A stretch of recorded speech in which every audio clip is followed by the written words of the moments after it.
¿Cuántos de los que estamos aquí les gusta ver vídeos de YouTube? Venga, va, levanta tu mano, no pasa nada, no es pecado. Bueno, depende de lo que veas, ¿no? Venga, TikTok. ¿Alguien que vea TikTok? Sin vergüenza, no pasa nada, o sea, sin vergüenza separado. Instagram, Reels de Instagram. ¿Sí? Tenemos un pastor influencer, ¿eh? Próximamente TikTok, ¿eh? Pero ¿a qué voy? Me encontraba yo hace unas semanas en YouTube. Yo soy de YouTube, yo las demás redes sociales no, ¿vale? Pero YouTube me gusta porque siempre encuentras vídeos que te permiten aprender. Siempre hay tutoriales, siempre puedes aprender cosas que no sabías. El otro día encontré un vídeo un canal de un australiano que va cogiendo animales venenosos, te explica y luego pues la gracia es que se deja morder. Bueno, cada cual con lo suyo, ¿no? Pero me salió un vídeo un tanto curioso que se titulaba La hormiga zombie. Y yo tengo que verlo.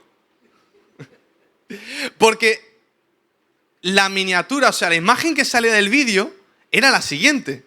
No sé si Josué puede tener lista la... Casi está. Vale, te voy explicando un poquito lo de la hormiga zombie. Es real. No es un videojuego. No es una serie de Netflix ni de HBO. Es algo real y eso es lo que da más miedo. ¿Cómo puede ser que hayan zombies al menos en las hormigas? Pues sí. Ahora cuando veas la imagen, la estoy viendo yo, eso es la hormiga zombie. Y yo digo, tengo que ver este vídeo.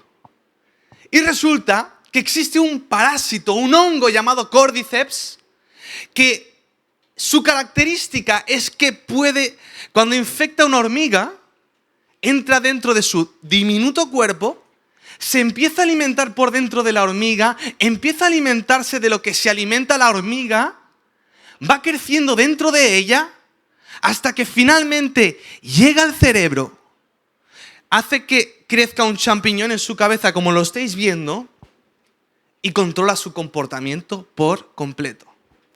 De ahí que la hormiga sea zombie, porque ya no es dueña de sus propias decisiones y acciones. Una seta, un parásito, un hongo insignificante, sutil y silencioso que no sabe ni ella cómo entró y la dominó. Pero es que la cosa no acaba aquí. Da un poco de asquete, ¿no? Pero es que la cosa no acaba aquí. Al final de sus días, este hongo, el Cordyceps, hace que la hormiga se separe del grupo. Sabemos que las hormigas trabajan mucho en equipo, son de trabajar mucho así en masa, ¿no? Rara vez vas a ver una hormiga sola. Pero este hongo hace que vaya sola. Hace que se separe del grupo, de su familia, del hormiguero. Y al final de sus días, cuando ya el hongo ha hecho de todo en la hormiga, hace que vaya a un lugar donde están todas las hormigas reunidas, busca una hoja, un lugar alto donde ponerse, se clava, como vemos en la imagen, boca abajo, y ese champiñón lanza las esporas para contaminar al mayor número de hormigas posible, repitiendo y multiplicando así el proceso.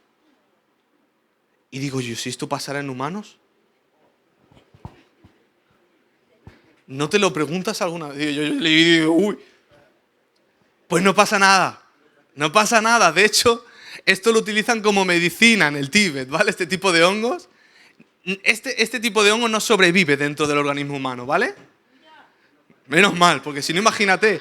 Bueno, de hecho, hay una serie, no quiero hacer spoilers, pero hay una serie en HBO que se imaginan que hubiera pasado si este hongo hubiera mutado y empezara en los humanos. Y ya ves a los humanos con eso en la cabeza. No te voy a poner imágenes porque es un poco gore, ¿no? Pero ¿a qué voy? Y dirás, ¿este loco qué me está hablando?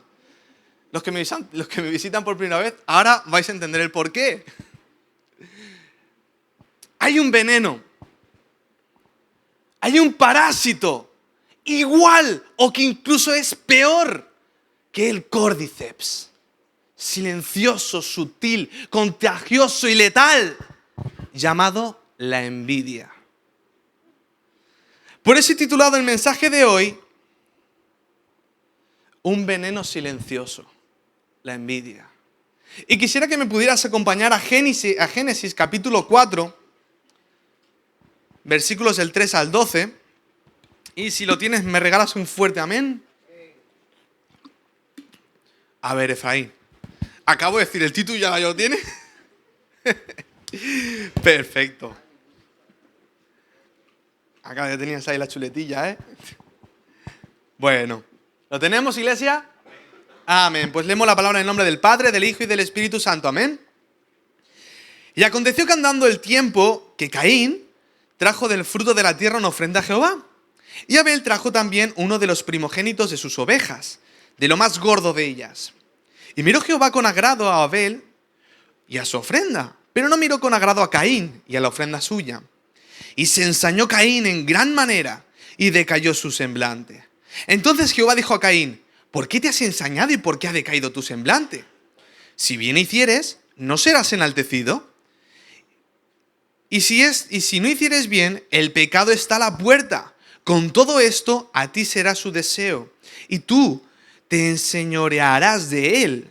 Y dijo Caín a su hermano Abel: salgamos al campo. Y aconteció que estando ellos en el campo, Caín se levantó contra su hermano Abel y lo mató.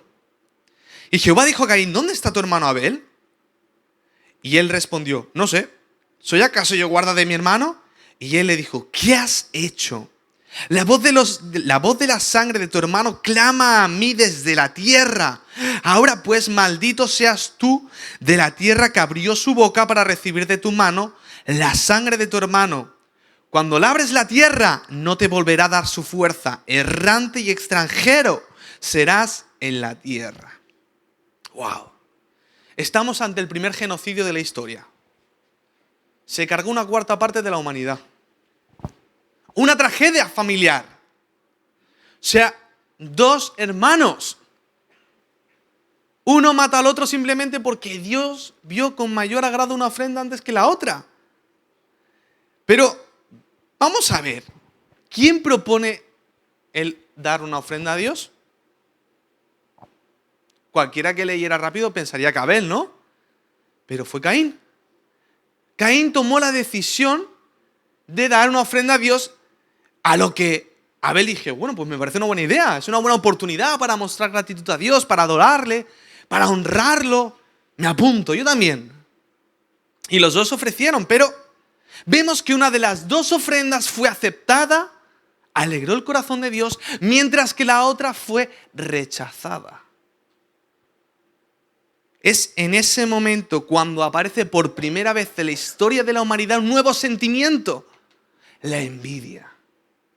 Algo que desconocían por completo. Pero fue ese momento en el que pudieron ver las consecuencias tan trágicas que trae la envidia. ¿Pero qué es la envidia? Según la RAE, la envidia es tristeza o pesar del bien ajeno. En otras palabras, es la tristeza ocasionada por la bendición del prójimo. ¿Os acordáis un mensaje que predicó el pastor? Tu bendición me bendice. ¿Era así, no, el título? Bendecido por tu bendición. Resumido, era una carta en la que el apóstol Juan le escribía a Gayo y le expresaba su deseo de que fuera prosperado en todas las áreas de su vida, ¿no? Hablaba de eso. Sin embargo, hay veces que, sí, que Dios te bendiga, pero no más que yo. Ahí está el problema. Entonces, quisiera que pudiéramos ver realmente la envidia, ya que hemos visto qué dice la RAE, qué dice la sociedad y todo eso, qué dice la Biblia. ¿Cuáles son las características de la envidia? Para que podamos reconocerla, podemos confrontarla, podamos luchar y podamos salir victoriosos. Así que vamos a ver, la primera de las características es que no tiene límites. Porque en este caso vemos que era envidia entre hermanos, entre personas cercanas. Y eso entre hermanos, a ver, es normal que entre hermanos hayan envidias, la típica de: ¿por qué le compras a él y a mí no? Es que a mí no me quieres tanto como a mi hermano. Es que él es tu favorito, ¿sí o no? En este caso ya nos vamos al extremo, ¿no? Pero es normal que entre familia a veces, tristemente, hay envidias. Pero es que la Biblia más allá. Salmos 73, versículos del 1 al 3 dice: ciertamente es bueno Dios para con Israel, Para con los limpios de corazón en cuanto a mí, casi se deslizaron mis pies. Por poco resbalaron mis pasos porque tuve envidia de los arrogantes viendo la prosperidad de los impíos. La envidia no tiene límites porque puedes envidiar al envidioso, pero puedes envidiar al pecador. Y tú ves los salmos tantas y tantas veces, los mismos salmistas reconocen públicamente y hasta reclaman a Dios cómo que este pecador, cómo este impío prospera y yo no. ¿Hasta cuándo, Señor? Pero al final reconocen a Dios, reconocen su gloria, sus tiempos. Pero a lo que voy es, la envidia no tiene límites. Envidiamos al hermano, envidiamos al pecador, envidiamos al vecino, al repartidor, al compañero de trabajo. No tiene límites. La segunda característica que tiene es que todos estamos expuestos. Nadie se libra. Nadie. Yo el primero. La Biblia incluso dice que algunos predicaban en aquel tiempo por envidia. O sea, ya puede estar en el púlpito, ya puede estar sirviendo en las calles, ya puede ser pastor, evangelista y hasta apóstol. Que puede haber en él una semilla de envidia. Nadie se libra. ¿Te puedo confesar un pecado? Sí. No, aquí somos discretos. Cuando estaba trabajando en la inmobiliaria, yo veía mucha gente entrar, mirar los pisos. Yo tenía que enseñar el piso, decir todo lo bueno, esto, mira qué ventanas de aluminio, tiene 3 habitaciones. Al final era el mismo rollo, pero simplemente pues cambiabas una cosa por otra, ¿no? Se trataba de vender, sin engañar. Pero, claro, yo veía otra familia con sus hijos que venía, que compraba su piso, compraba su casa, se le daban las llaves, se le concedía la hipoteca y yo decía, Señor, ¿y yo? Señor, yo soy tu hijo. Estos impíos no te conocen. ¿Por qué los bendices? Y reconozco que me daba envidia. Me daba envidia ver cómo toda esa gente podía cumplir ese sueño que tenía y que tengo. Hasta que el Señor me dijo esto, no, Isaac, el Señor y mi esposa. Porque me tocó reconocer, me tocó aceptar, me costó bastante dejarlo en las manos del Señor. No fue fácil ver que ese sueño que yo tenía otros lo cumplían y lo veía diariamente.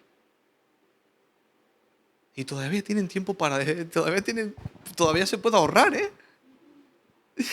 Pero a lo que voy es eso, es que no tiene límites para nada y todos estamos expuestos.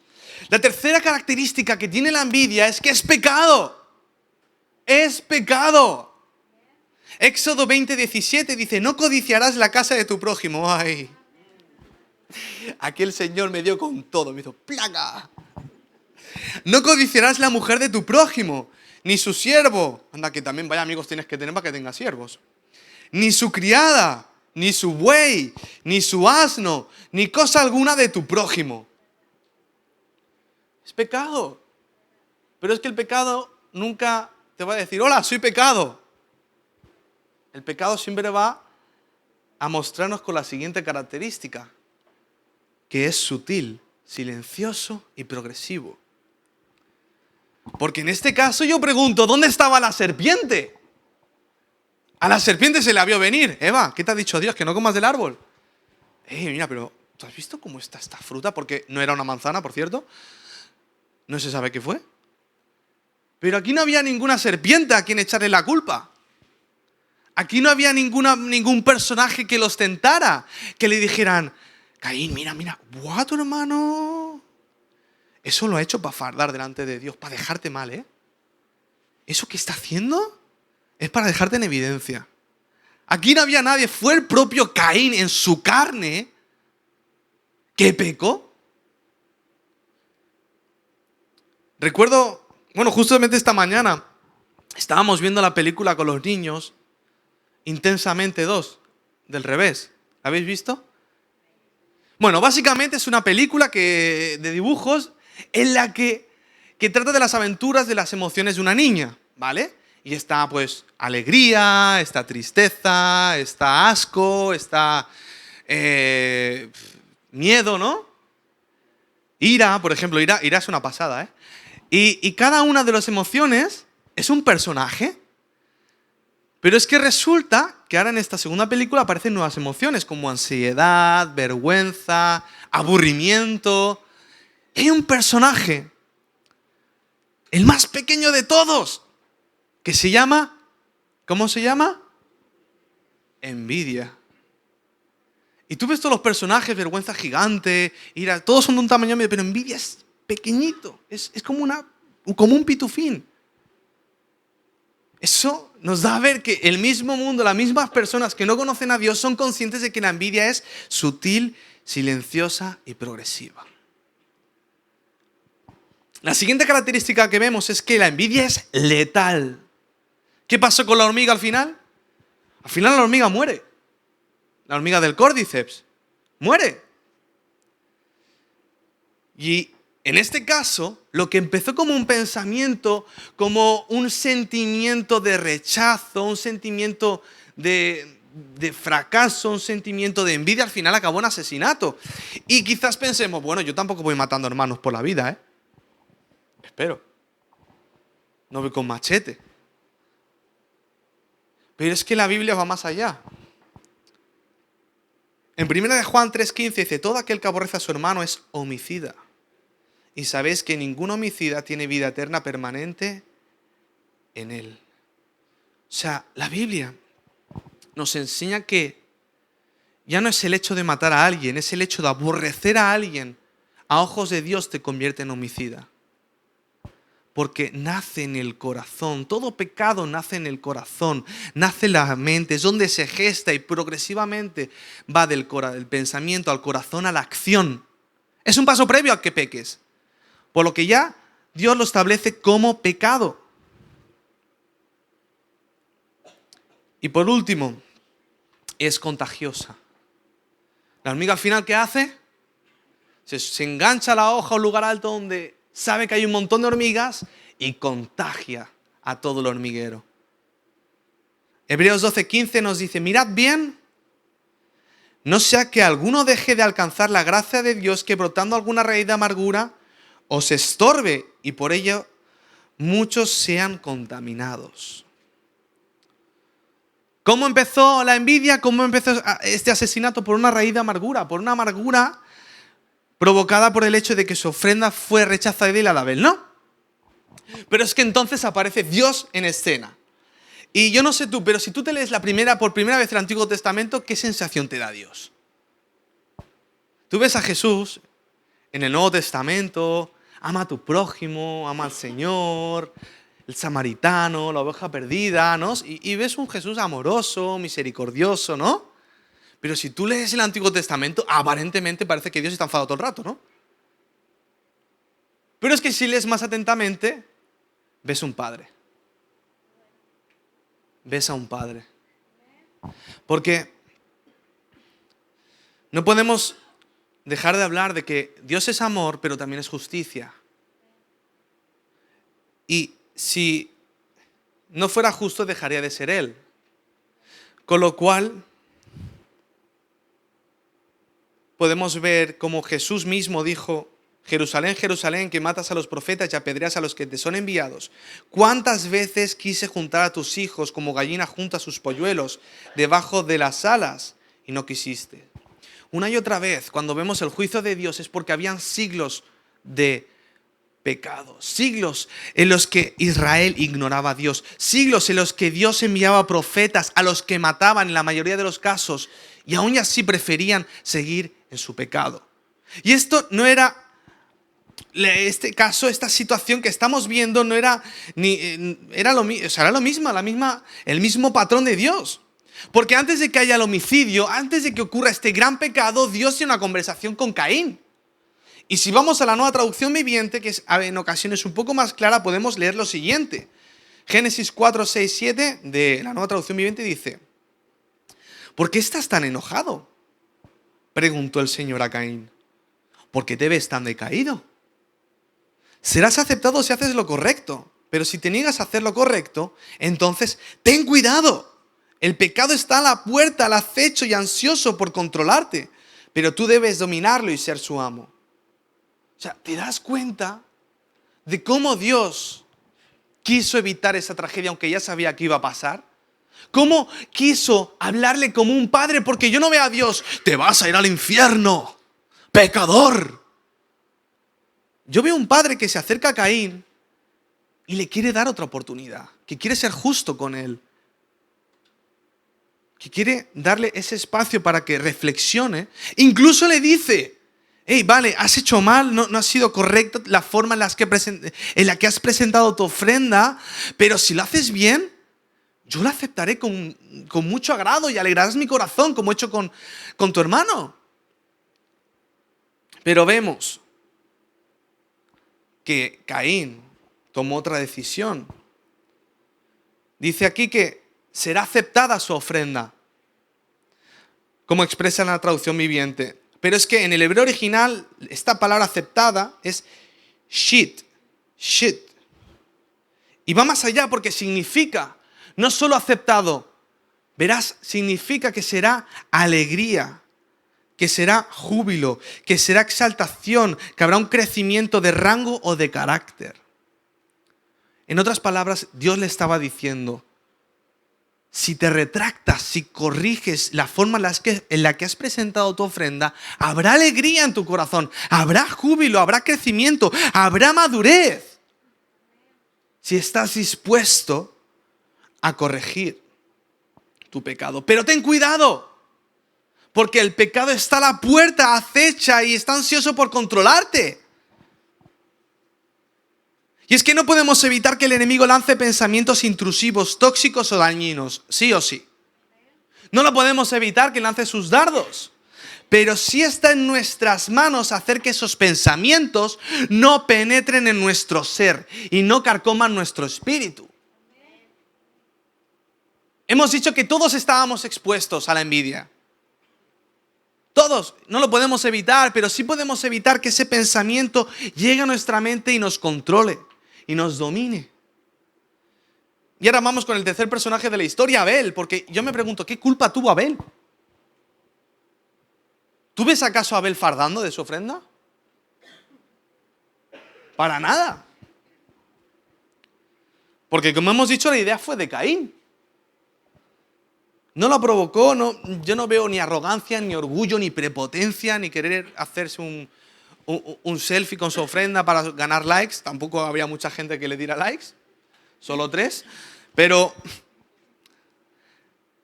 yo lo que veo es que Abel ofreció excelencia a Dios.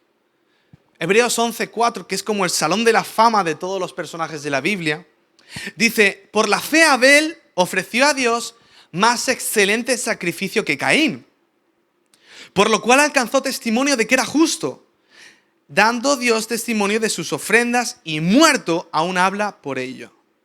Y es que la excelencia trae bendición, pero la bendición trae envidia. La excelencia trae bendición, pero la bendición atrae envidia. Abel no dio las obras, como podemos leer. Él cogió lo mejor de su ganado. El más gordo, el con más carne, el pata negra. El de bellota. Ese cogió. Para ti, Señor. Si hubiera sido español, hubiera sido así, ¿vale? Y pan tumacat, como ayer con los hombres. Pero cogió lo mejor que tenía. En cambio de Caín no vemos eso. La Biblia dice que entregó del fruto de su trabajo y punto. Pero la Biblia sí se toma el detalle, el tiempo y el espacio en escribir esas palabras que nos indican la excelencia del sacrificio de Abel. Y en Hebreos lo confirma, que entregó lo mejor a Dios. Porque la bendición de Dios, su aceptación requirió un sacrificio, entregar algo valioso. Pero el envidioso quiere la bendición sin el sacrificio. Así es. El hermano ha sido bendecido con un gran trabajo. Tiene un coche. La hermana ha sido bendecida con una hermosa familia, estable, todos bien educados, con trabajos, con carreras. El hermano tiene un piso, unos estudios. Y decimos, algo habrá hecho. Alguien le habrá engañado, que tiene ese piso. A saber de qué manera. Eso no es. Es así. Es así. Pero lo que no se ven es quizás los años que ha estado esa persona privándose de cosas para ahorrar y comprar ese piso. Lo que quizás no ha visto es que ese hermano o esa hermana se ha estado levantando a las 5 de la mañana, mientras tú te levantabas a las 8, para estudiar y sacarse su carrera. Lo que quizás tú no has visto es que ese hermano o esa hermana entra antes que nadie, da lo mejor que puede en el trabajo, esté o no esté el jefe, se va el último, lo hace todo con excelencia. Lo que quizás tú no has visto es que ese hermano o hermana, en vez de estar con las redes sociales, mirando TikTok, Instagram o YouTube, como algunos hermanos, que antes habéis levantado la mano, es broma, esté por sus hijos. Le dedico tiempo para estar con sus hijos, con su esposa, esté presente, con el móvil a un lado, y que por eso tiene una familia valiosa, una bonita familia. Porque el envidioso quiere la bendición sin el sacrificio, mas el íntegro sabe que la bendición requiere sacrificio y que todo fruto requiere ser sembrado a su tiempo. Porque una cosa es codiciar lo que tiene el ajeno y otra cosa es dejarse inspirar. Tú puedes ver un referente, alguien que digas, wow, qué exitosa esta persona, ¿cómo lo habrá hecho? Y tener la humildad de acercarte, enséñame, quiero aprender. Y alegrarte porque has visto el fruto de su trabajo, es decir, me alegro por él.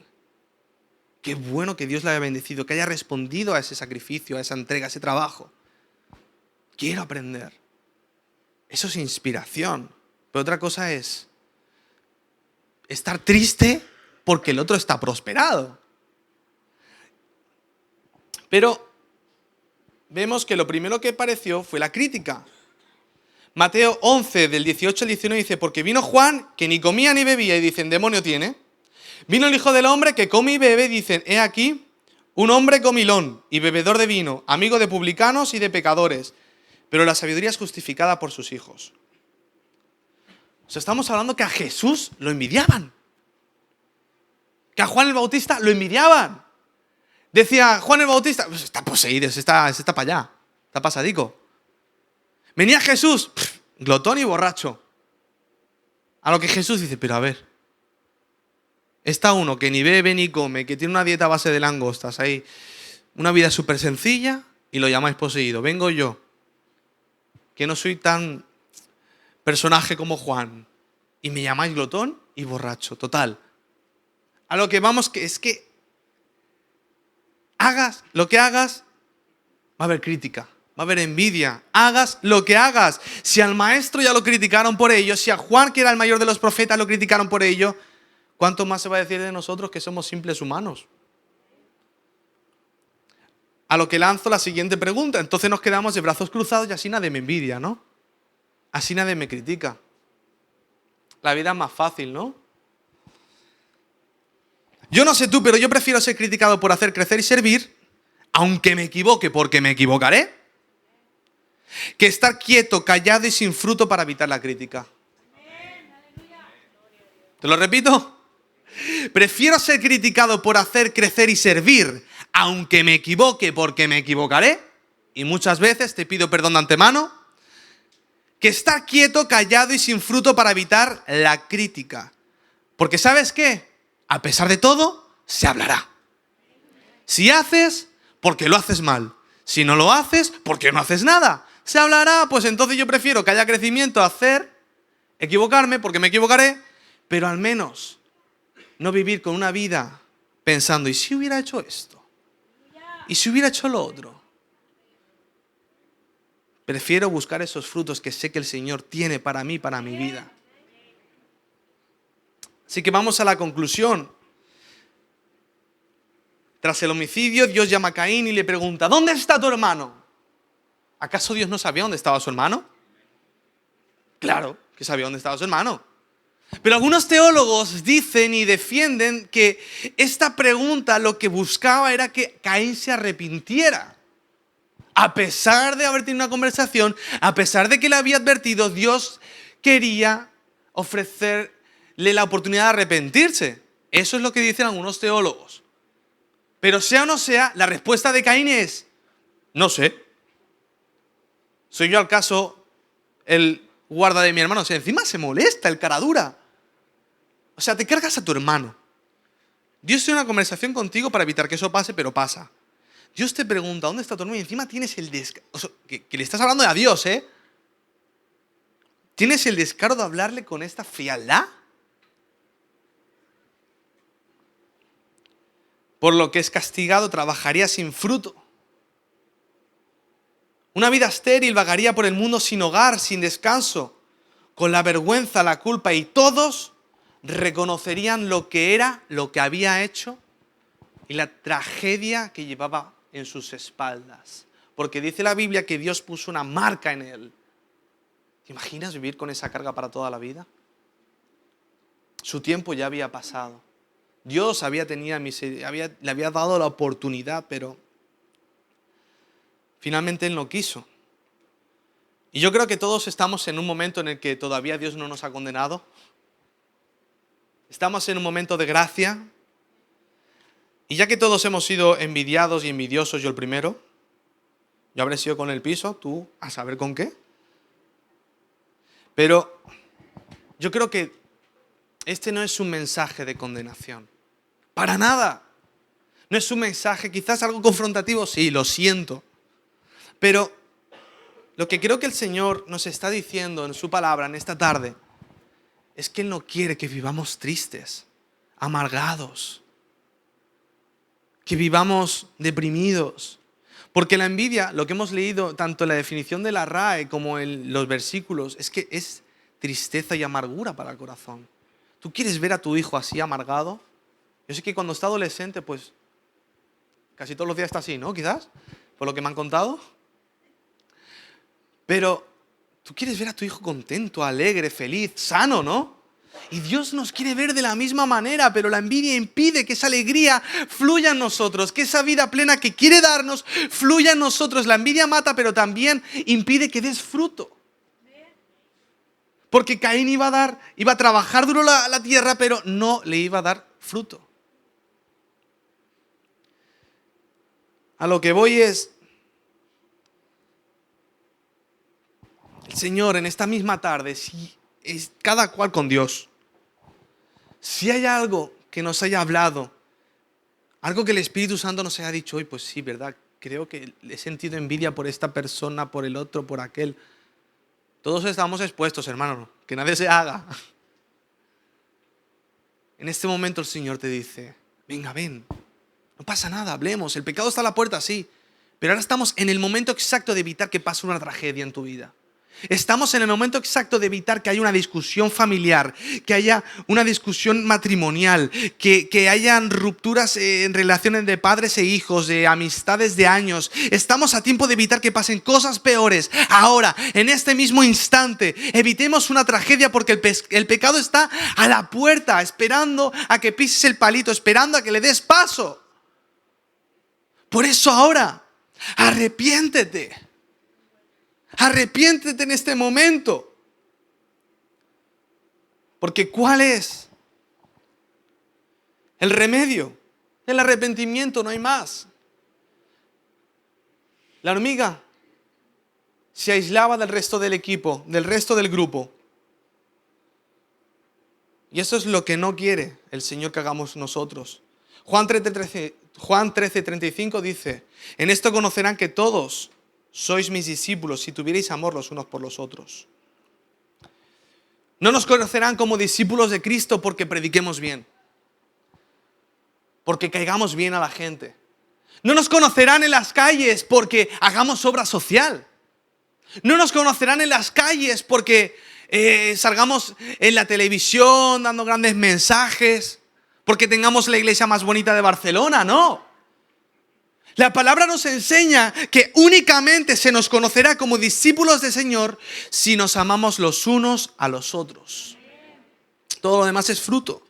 ¿Y cómo es este amor y no el de Hollywood, que muchas veces se nos ha presentado, el amor Titanic? Primera de Corintios 13:14 dice: el amor es sufrido, benigno, el amor no tiene envidia, el amor no es jactancioso, no se envanece. Entonces, vivamos esa vida. Vivamos esa bendición que Dios quiere para nosotros, esa alegría, ese gozo, esa felicidad que Dios quiere darnos y que la envidia impide que llegue a nosotros. Y sobre todo, vivamos en la excelencia, amándonos los unos a los otros, en unidad, para que así el Señor se lleve toda la gloria, porque la envidia es un veneno silencioso, pero la gracia un remedio escandaloso. Amén. Gracias, Señor, por este día que nos has dado. Gracias por tus bendiciones, por esta reunión que nos has permitido disfrutar. Gracias por tu palabra, por el tiempo de alabanza, de adoración. Señor, te doy gracias también por todas las personas que trabajan duro y sirven duro voluntariamente para que estas reuniones y para que la iglesia funcione día tras día, semana por semana, Señor. Hay muchas manos detrás, Señor, que dedican su tiempo, su dedicación e incluso recursos en poder hacer esto posible. Gracias, Señor, yo te pido que los bendigas, los guardes, que multipliques sus fuerzas, su entrega y que haya más de tu presencia en sus vidas. Ayúdanos, Señor, y saca a la luz a nuestro pensamiento, Espíritu Santo, todo pensamiento de envidia que hayamos tenido hacia alguien, pero para sanarlo, Dios. Perdónanos si hemos envidiado a alguien, Señor, porque la envidia también mata la gratitud, Dios, y no queremos ser desagradecidos contigo. Por favor, Dios, sana todo corazón herido. Ayúdanos a vivir para tu gloria, a vivir excelente, a ofrecerte lo mejor como hizo Abel y a estar enfocados en darte únicamente lo mejor. Gracias, Señor, en el nombre de Jesús. Amén y amén.